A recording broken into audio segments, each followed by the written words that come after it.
கிறிஸ்துவுக்குள் பிரியமானவர்களே, we have to ask ourselves, what is our measurement of faith?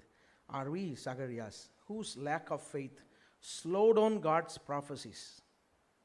Or Mary, whose strong faith brought Jesus into earth? சகரியாவுடைய விசுவாச குறைவு தீர்க்கதரிசனம் நிறைவேறதுக்கு அதை slow பண்ணிச்சு. ஆனால் மரியாளுடைய விசுவாசமோ இயேசு கிறிஸ்து உலகத்துக்கு வர்றதுக்கு வழியை கண்டாங்க. இன்றைக்கி நம்முடைய கேள்வி மரியாளின் கேள்வியா, அது விசுவாசத்தின் கேள்வி, அல்லது சகரியாவின் கேள்வியா, அது அவிசுவாசத்தின் கேள்வி? நம்முடைய கேள்வி என்ன? நம்முடைய விசுவாசத்தின் அளவு என்ன? Are we Zacharias or Mary? This is the question that I set before you. Take it in your heart and rethink each and every day. Each and every day.